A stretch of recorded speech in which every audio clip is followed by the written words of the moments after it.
Hola, buenas tardes, bienvenidos de nuevo a mi canal. Bueno, pues aquí os traigo, como no, un vídeo más. Estamos hablando de casos como el crimen del Olivar, como el caso de la agonía del Haya y demás, casos que son muy duros y que además han sucedido aquí en España, ¿vale?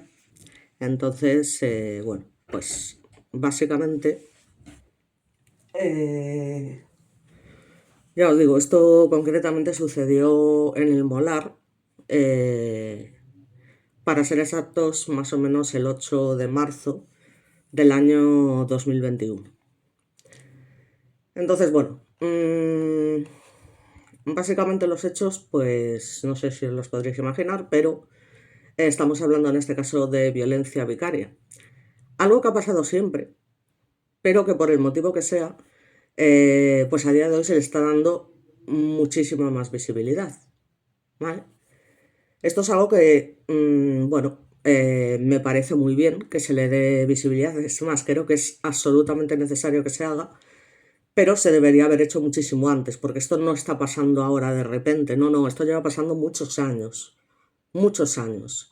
Lo que pasa es que ya sabemos que aquí, bueno, pues según les conviene, pues van sacando a la luz unas cosas sí, otras cosas no, y va funcionando así todo en esta vida, ¿no? Por desgracia.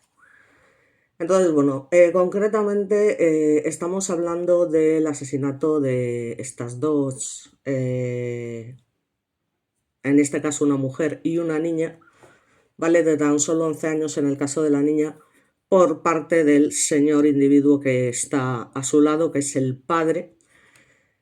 Y bueno, pues básicamente, ya os digo, en un principio esta localidad madrileña del Molar, pues es un sitio en el que haya estado allí. Yo he estado alguna vez, pues tengo alguna amiga que vive por allí.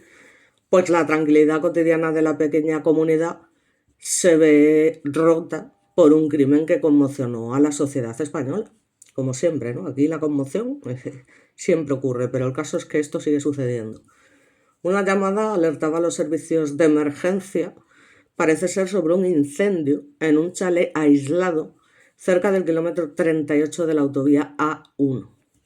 Bomberos, Guardia Civil y policía local acudieron de inmediato. ¿Qué pasa? Pues que al ingresar a la vivienda, la escena reveló tres cuerpos sin vida. Por una parte el de la señora María Cruz, de 47 años, su hija Isabel, de 11, y el individuo Fausto, de 48 años, que es el que vemos aquí, como os comento, esposo de María Cruz, y los cuerpos femeninos presentaban heridas de bala. Y en la vivienda además se encontraron dos escopetas de caza para las cuales Fausto poseía aún encima licencia legal, además de restos de gasolina utilizados para provocar el incendio, ¿no? Estamos hablando, como siempre, de que esto es un caso totalmente premeditado, como el que pasó, y os traje hace poco, de la familia francesa de Nantes, en realidad. La combinación de homicidio, incendio y posterior quitarse del medio por parte de Fausto configuró un patrón de homicidio, quitarse la vida familiar con componente vicario, donde la víctima principal y su hija fueron, como os comento, asesinadas deliberadamente, ¿vale? Sin ninguna duda. Y el agresor, además, buscó eliminar evidencia antes de quitarse la vida. Ya me dirás tú qué gilipollez es eso.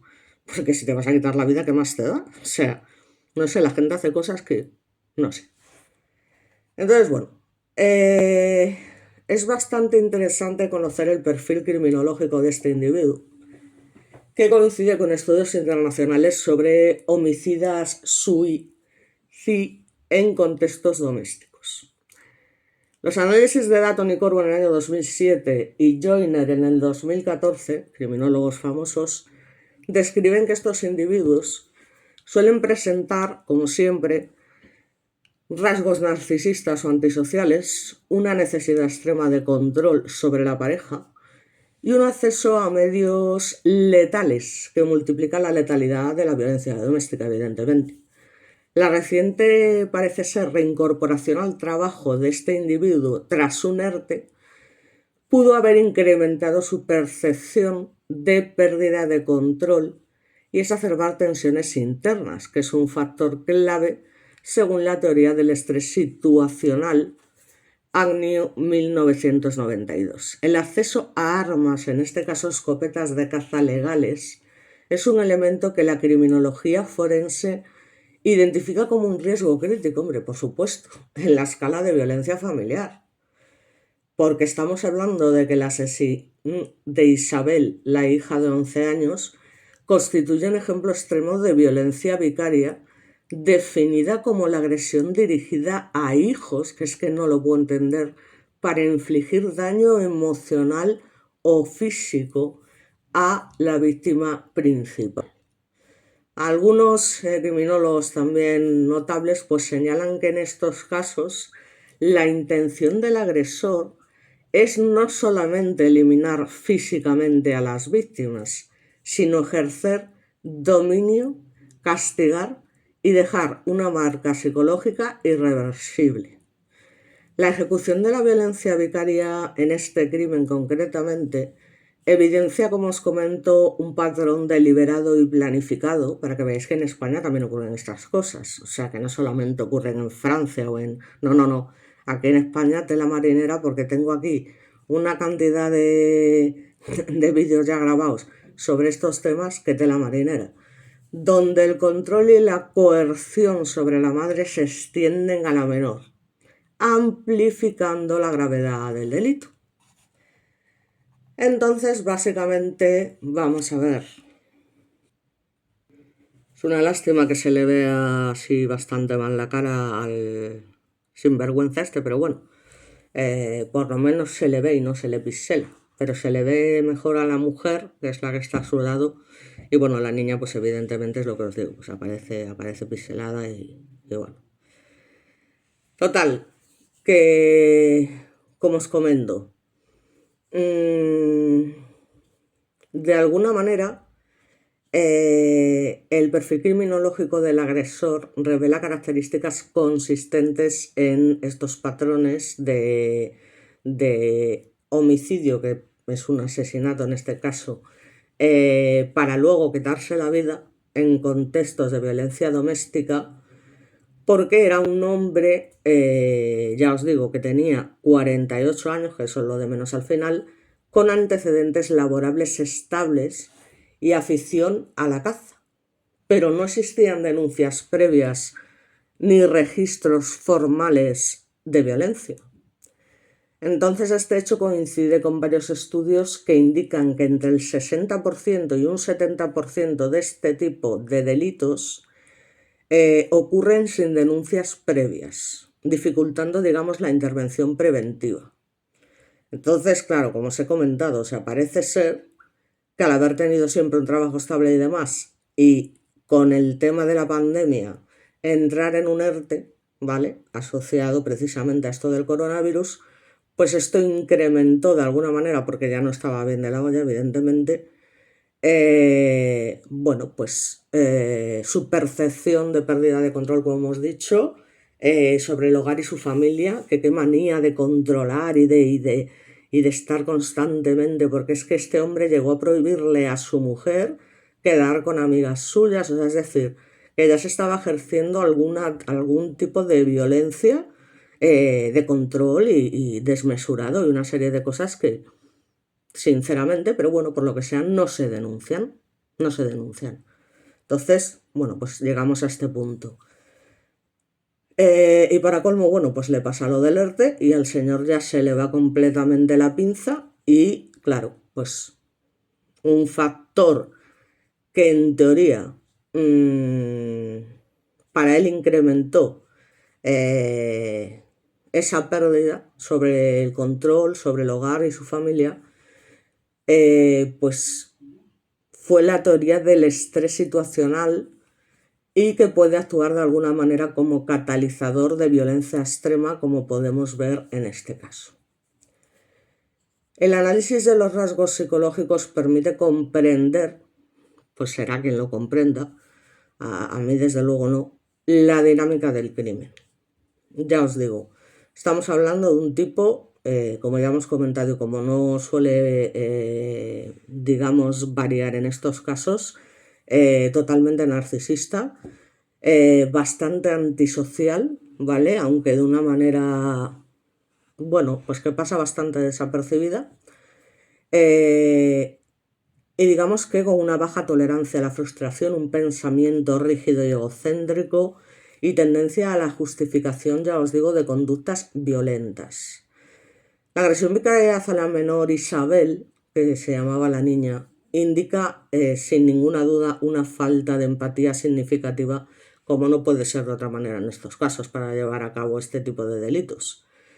Junto además con un resentimiento intenso hacia la pareja, es que siempre pasa lo mismo, que se canalizó en violencia física y psicológica. Es decir, que digamos que este acto final no era la primera vez que se ejercía, como os he comentado, este tipo de violencia, o sea que más de una vez la mujer había sido maltratada tanto física como psicológicamente, o sea, este individuo presentaba rasgos obsesivo-compulsivos en la gestión familiar, con tendencia a controlar estrictamente la vida de quienes lo rodeaban, lo que evidencia sin ninguna duda como la percepción de amenaza, ¿vale? O esa pérdida que él intuye de alguna manera de autoridad, ¿vale?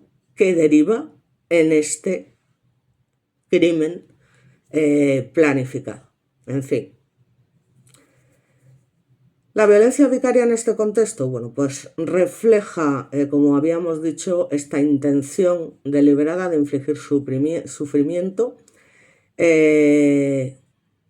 Digamos que, ya os digo, el uso de armas de fuego y la extensión del daño en general a la niña, que no tiene nada que ver en este tipo de asuntos, es que es una cosa, es básicamente para maximizar el sufrimiento, joder, y consolidar la percepción del poder sobre ese entorno familiar. Entonces, el modus operandi del crimen refuerza la comprensión, ya os digo, para que lo comprenda, de la psicología del agresor.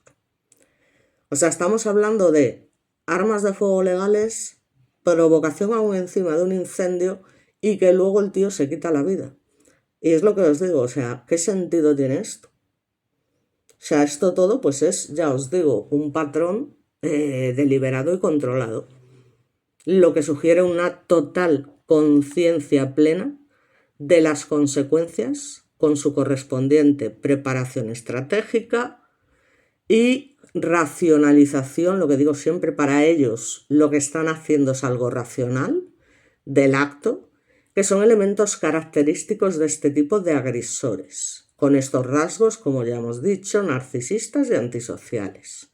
Así que la interacción de factores psicológicos como la falta de empatía, el resentimiento acumulado y la obsesión por el control, con factores institucionales como el estrés económico por el tema del ERTE, el aislamiento social y cambios abruptos en la rutina al pasar lo del coronavirus, que en este caso se duplicaron, digamos, los crímenes de alguna manera, porque gente que ya ejercía algún tipo de violencia sobre la familia, fuese denunciada o no, el hecho de tener que convivir las 24 horas del día con esas personas, pues evidentemente, de hecho hubo muchísimos divorcios, porque claro, mientras las personas tienen de alguna manera una vida independiente, cada uno tiene su trabajo, tiene sus horarios y demás, pues bueno, se puede hacer más o menos llevadero. Para mí no, ya te digo, o sea, estar durante tanto tiempo aguantando ahí, no. Pero bueno, es lo normal, ¿no? Entonces, pues al fin y al cabo, bueno, pues se va llevando de peor o mejor manera. Hay gente que se tiene respeto, que es lo fundamental, que se llevan bien, que se tienen cariño, ¿vale? Porque llega un momento que el amor, lo que es el amor, se acaba. Entonces, vale, no pasa nada. Hay gente pues que se lo toma tal y tienen un cariño y una admiración y un respeto que es lo suyo. ¿Vale? Si eso se termina, hasta luego, Lucas. O sea, hasta luego, Lucas. O sea, eso está clarísimo. Pero, bueno, pues para la mayoría de las mujeres lamentablemente no resulta algo sencillo porque muchas veces no tienen ni dónde caerse muertas porque ni siquiera trabajan o el trabajo que tienen a día de hoy no es suficiente para que una sola persona, lamentablemente, en familias monoparentales, se pueda permitir el lujo de tener una vivienda digna y criar a su hijo o hija pues de manera individual. Es así, o sea, es así de triste y esto pasaba antes y sigue pasando ahora.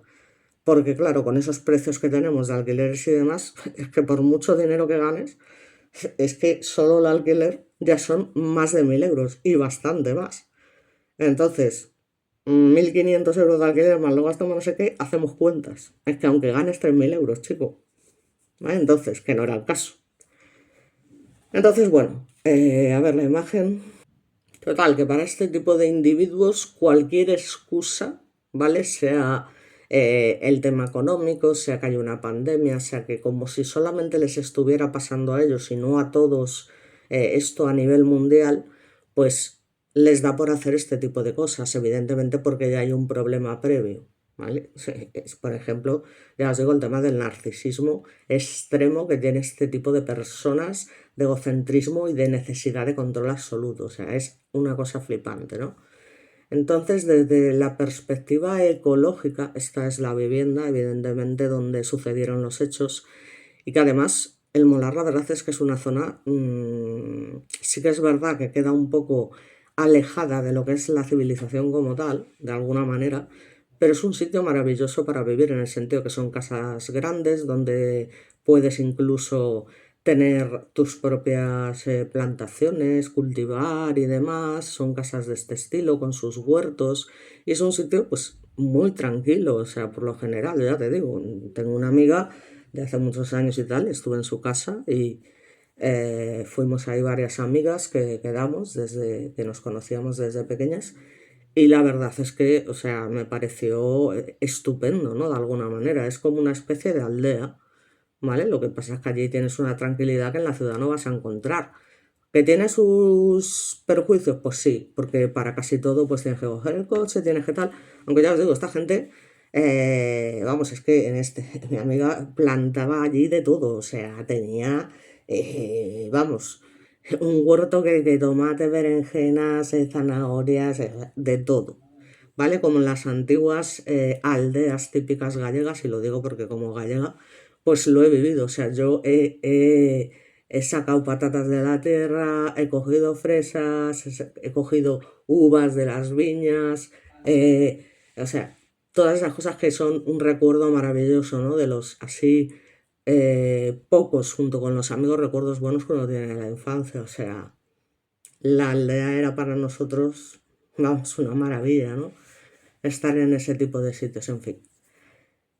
El caso es que, digamos que esta perspectiva ecológica permite integrar factores individuales, familiares y sociales que, ya os digo, al final, a nivel individual, destacan los rasgos de personalidad, esta de tendencia, como os he dicho, a la dominación, al acceso a armas de fuego, a nivel familiar, al aislamiento y también además la dependencia emocional de la pareja, porque esta gente no sabe vivir luego sin la persona en cuestión. Hay gente que es incapaz, y yo conozco a varios, incapaz de estar sin pareja. O sea, es dejar a una pareja y rápidamente buscar otra. O sea, es una cosa bueno, que yo no juzgo, que cada uno haga lo que quiera, pero que es como, bueno, es que no pasa nada porque estés un par de años tú solo. Pero hay gente que no, que tiene esa necesidad. Y siempre va buscando, va buscando, va buscando. Porque no saben, ya os digo, vivir solos y tal, y tienen esa dependencia emocional y necesitan ahí a alguien, y en este caso, pues era lo que le ocurría a este individuo. Que aún encima, para tener esa dependencia emocional, ¿por qué estás maltratando a esta persona? Y luego, por otra parte, es lo que digo, la ausencia de denuncias.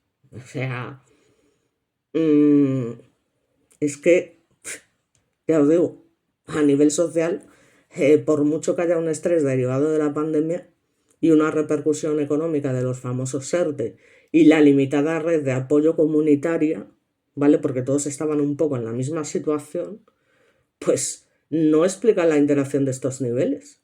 Explica por qué individuos con ciertos rasgos psicológicos pueden escalar hasta el punto de cometer este tipo de atrocidades sin ningún tipo de intervención externa. Porque si ya se estaba produciendo esa violencia y la mujer en cuestión no lo denuncia, pues es lo que hay. Así que el contexto estadístico coloca, digamos, a el molar dentro de un patrón observado en España y otros países también, porque lamentablemente esto es a nivel mundial, lo de la violencia vicaria, ya os digo, ha existido siempre, aunque ahora esté de moda, entre comillas. Y entre 2013 y 2021 en España se registraron 243 mujeres asesinadas por violencia de género y 38 menores víctimas de violencia vicaria. Mientras que un alto porcentaje de homicidios de mujeres se cometieron sin denuncias previas, que es lo que ocurre en muchísimos casos.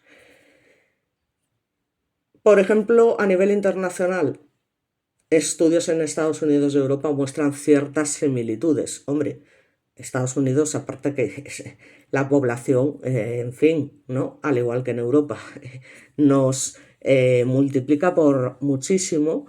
Y aparte, en el caso de Estados Unidos ya sabemos que da un total acceso a las armas de fuego, hay una ausencia exagerada de denuncias y aislamiento social que incrementan también significativamente la probabilidad del homicidio múltiple.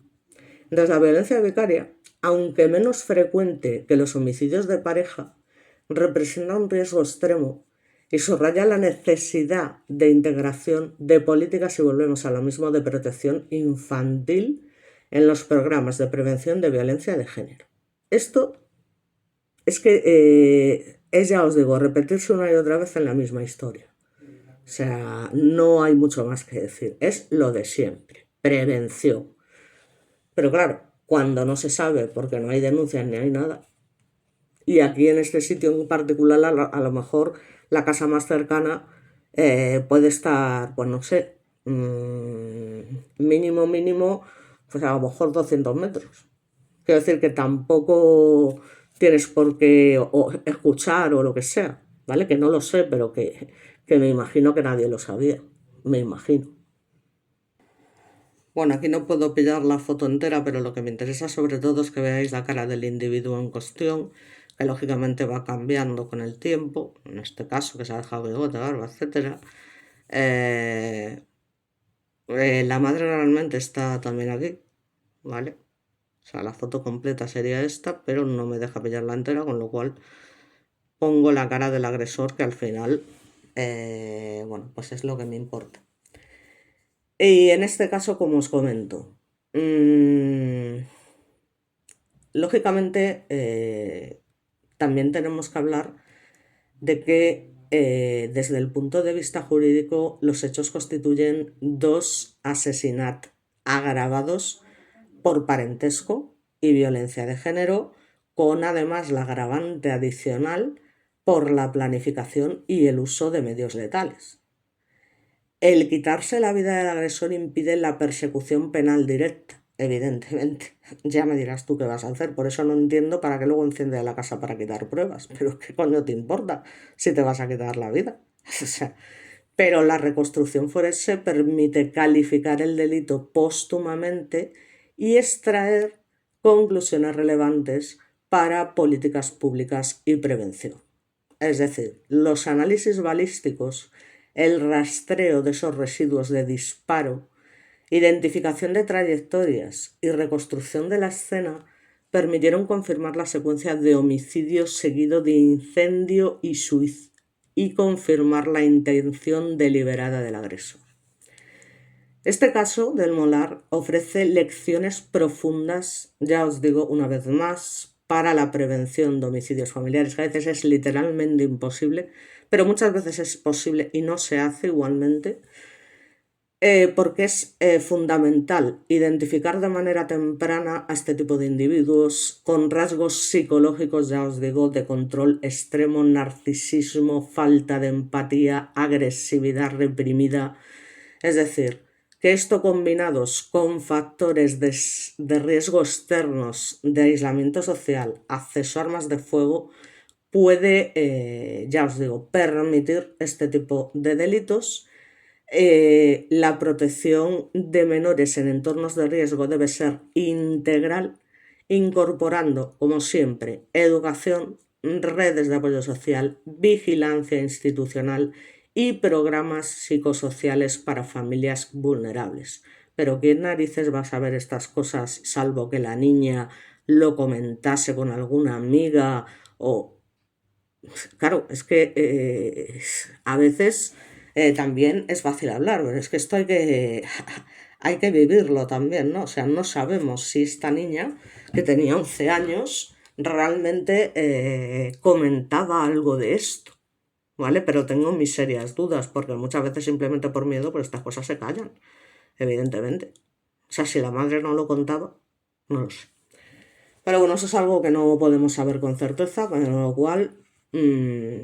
pero entiendo que hay situaciones que es que si se desconocen, pues tampoco se pueden prevenir, por mucho que queramos.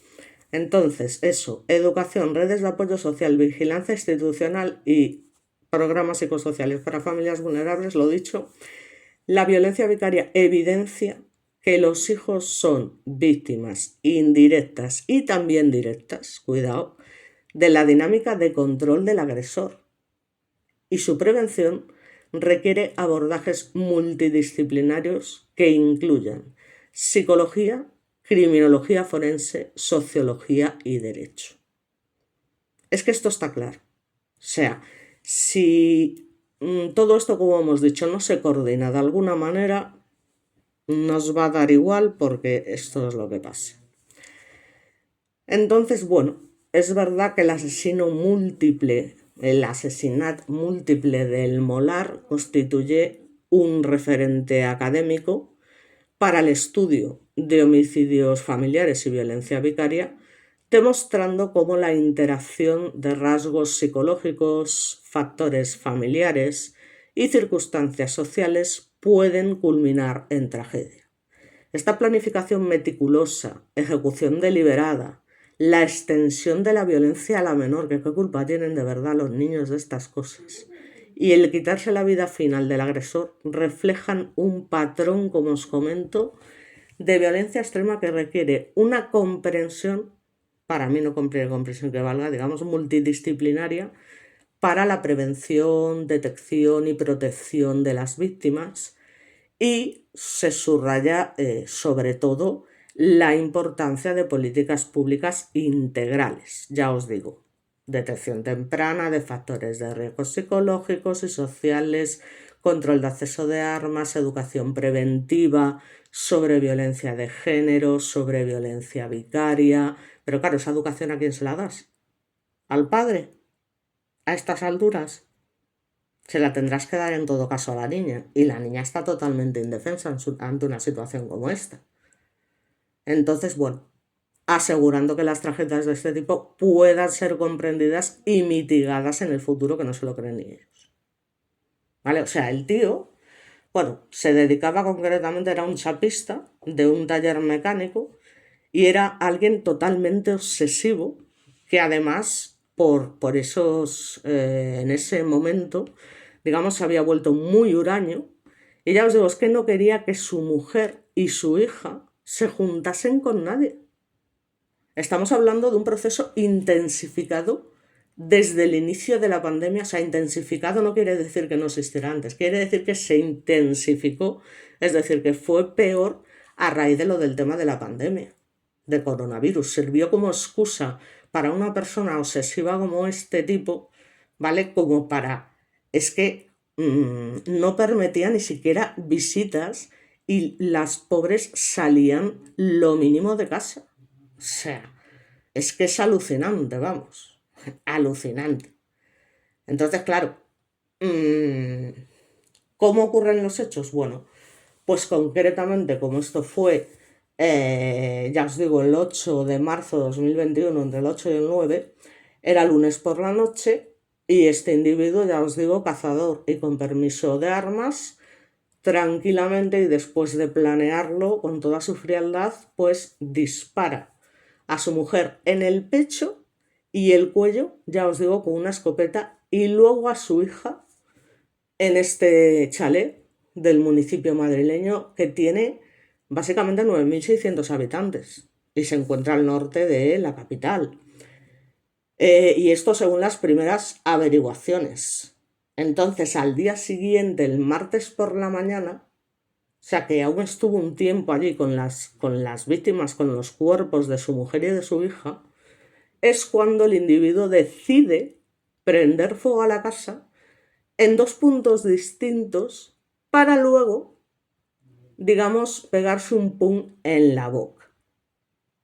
Así que sobre las 12:30 aproximadamente de la mañana es cuando un vecino avisa al 112 por el humo que salía del chalet.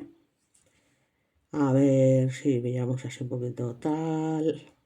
Bueno, por ir variando un poco, ¿no?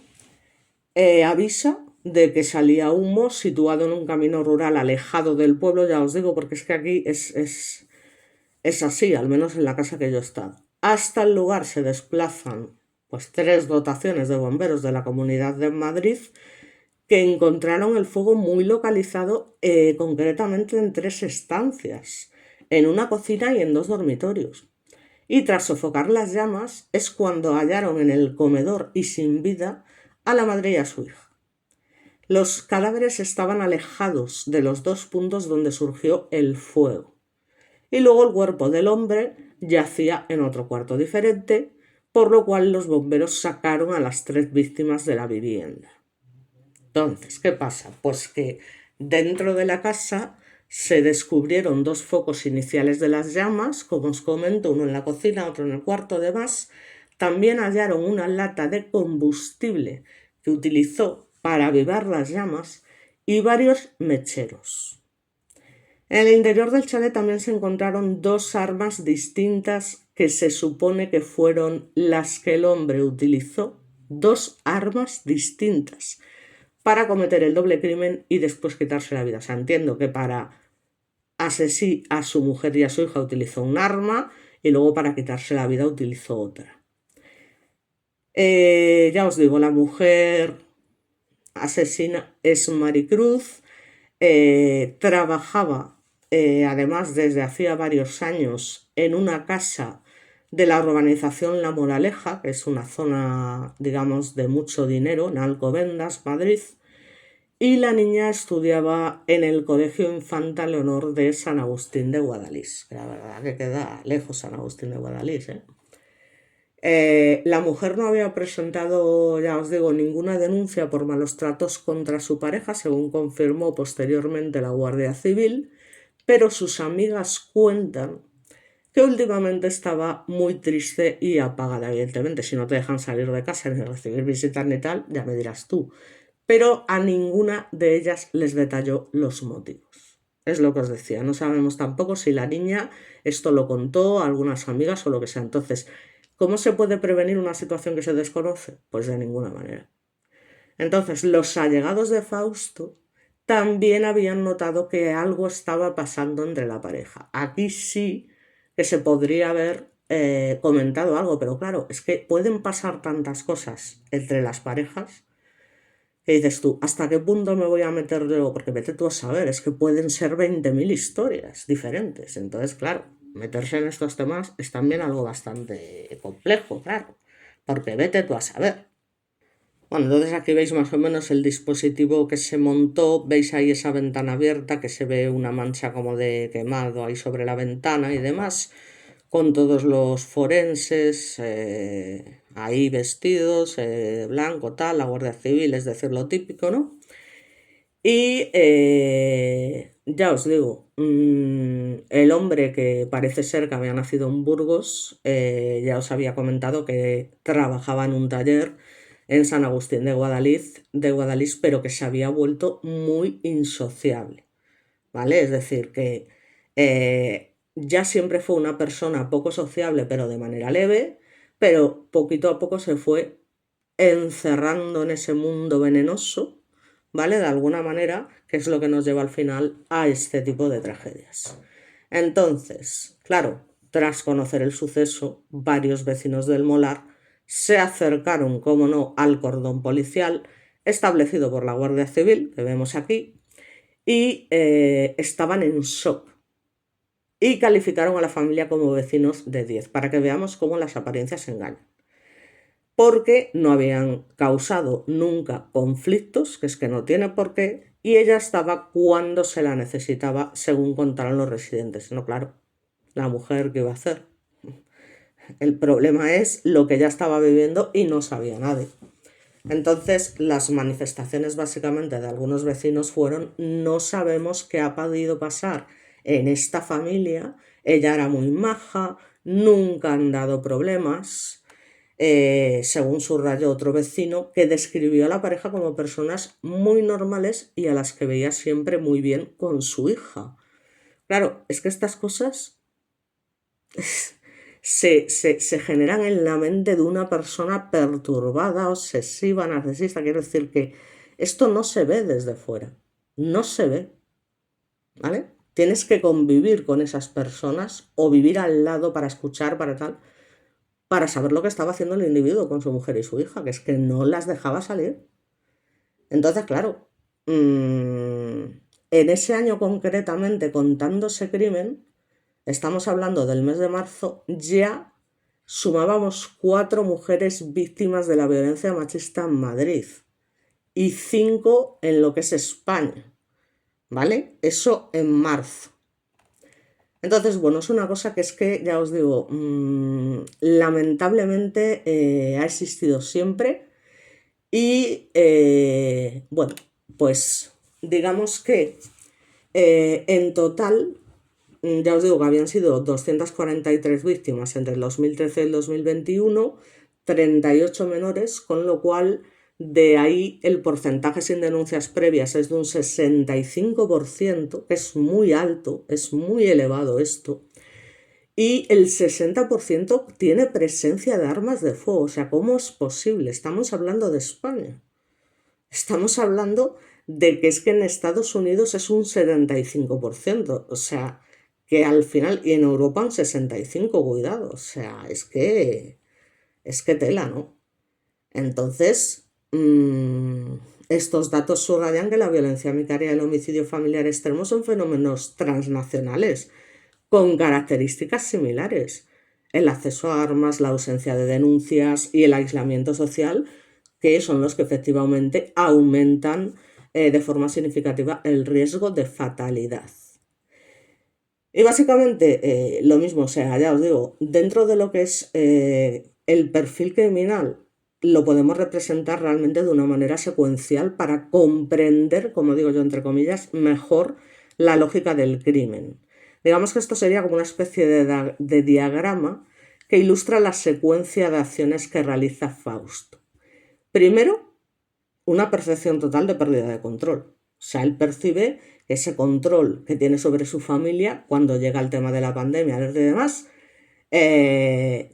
pierde el control totalmente, cosa que lo hace ser cada vez más violento en el sentido de la permisividad, de alguna manera, como si es que yo no sé qué se creen este tipo de personas que tienen para coger y controlar a nadie. O sea, es que yo soy la señora. Y es que pero claro, hay que ver la situación de la gente, si yo lo entiendo. Pero es que, jolín, para terminar al final muerta, es lo que te digo. O sea, ¿qué puede haber peor que eso? De una manera o de otra, siempre, siempre se sale adelante. Si estas cosas se cuentan, si estas cosas tal, siempre va a haber alguien dispuesto a echarte una mano. O debería.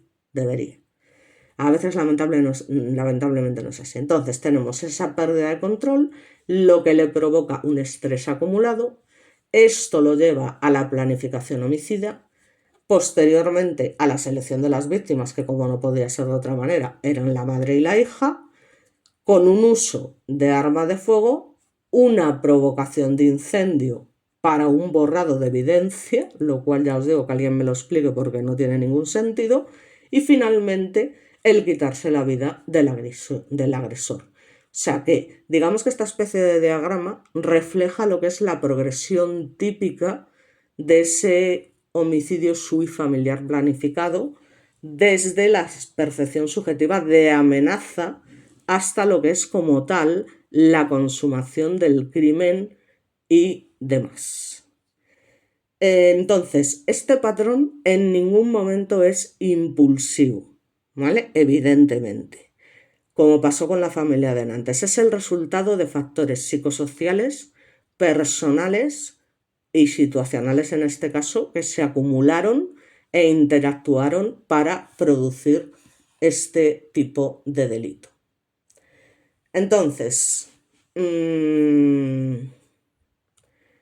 dentro de lo malo, ¿vale? Dentro de lo malo, pero como os digo yo, para mí sigue siendo terrible. En España las víctimas menores de violencia de género representan un porcentaje reducido, pero ojo, significativo de homicidios familiares. Por ejemplo, en Estados Unidos se observó una correlación directa entre presencia de armas de fuego y homicidios múltiples. La disponibilidad que tienen allí de medios letales facilita que tensiones domésticas no resueltas escalen mucho más rápidamente hacia la muerte de varios miembros de la familia. Pero bueno, es que realmente, a ver, es que Estados Unidos funciona de una manera diferente. O sea, ya lo del tema de las armas de fuego y ahora con el individuo, el elemento este que tienen de tal, pero al final lo tienen porque lo han elegido. Porque ya me dirás tú cómo es posible, y esto me vais a perdonar también, que los inmigrantes, que muchos inmigrantes hayan votado a este tipo. O sea, yo sinceramente no sé qué tiene la gente en la cabeza. No lo entiendo. O sea, que lleven a este señor a donde está es una cosa que es que no hay quien se la explique. O sea, no voy a decir nada más. O sea, es alucinante. Y al final, lamentablemente, tenemos que decir que tenemos lo que nos merecemos porque no aprendemos. Porque aquí pasa un tanto de lo mismo. Y ya no me estoy, y no me estoy refiriendo a partidos en concreto, ni a derecha, ni a izquierda, ni a nada. ¿Vale? Que si yo tengo que elegir, evidentemente lo tengo claro. Pero al final es que todos son la misma basura. Y nos engañan una y otra vez y seguimos, venga, que te pego, O sea, es que esta gente, yo no sé, yo te lo digo, a veces es que es lo que digo, es que eres un anarquista, digo, es que, en fin, no se trata de anarquía, se trata de que es que esta gente no vale ni para, vamos, o sea, son una panda de ineptos, de inútiles, me da igual de qué partido sean, ya digo, para mí son todos la misma basura. Otra cosa es que mi ideología coincida más con la izquierda que con la derecha, por supuesto, pero eso no quiere decir que esté de acuerdo ni muchísimo menos con los políticos que tenemos a día de hoy. Pero a día de hoy y hace 10 años y hace 15 y hace 20, me da exactamente igual. ¿Vale? O sea, que no es algo concreto contra el gobierno actual, sino en general. O sea, en general con los políticos. Entonces, ya os digo, no, tampoco se puede decir mucho más. La inspección ocular del chalet, una vez que llegó allí todo hijo de vecino, pues como os comento, se interrumpió porque parece ser que estando allí la brigada científica, ya cuando habían intervenido las dos escopetas y las mandaran al laboratorio que me dice qué tal, se reavivó el fuego. Parece ser que esto fue por un pequeño foco en dos colchones que habían quedado teóricamente humeando y que los bomberos en un principio ya habían apagado, pero pues ya sabéis, estas cosas pues al final parece ser que se reaviva y se tienen que ir de la casa cagando leches. También dices tú, joder, macho, hay que estar un poco más atentos. Entonces, el supuesto asesino machista, porque era también un machista, del Molar, ya os digo, sin ninguna duda, y no se sabe muy bien por qué, utiliza las dos escopetas, o sea, no sé, piensa que una es más letal que otra, o sea, ¿cómo es el tema, no? Son cosas que realmente nos hacen preguntarnos, oye, ¿esto? O sea, entonces, claro, cuando se realiza la autopsia de los cuerpos, pues ya os digo, es que al final, eh, pues las mujeres estaban en una habitación, él estaba en otra y ya os digo, los tres tenían estas heridas de bala.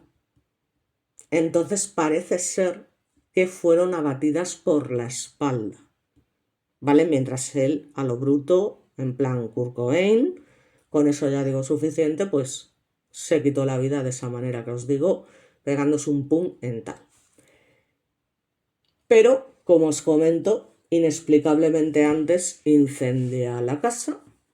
Y ya os digo, esta persona pues no contaba, ya os digo, con antecedentes de violencia de género y pues se empiezan a investigar las causas de este trágico desenlace. Claro, cuando no hay antecedentes, pues nadie se lo puede explicar. Pero claro, luego hay que ver la situación por dentro, como digo yo. Entonces, según amigos, como os comento, supuesto el doble homicida, o sea, no solamente que fuese antisocial, sino que llevaba, parece ser, tiempo en depresión por las consecuencias de la pandemia, como le pasó al 60% de la población.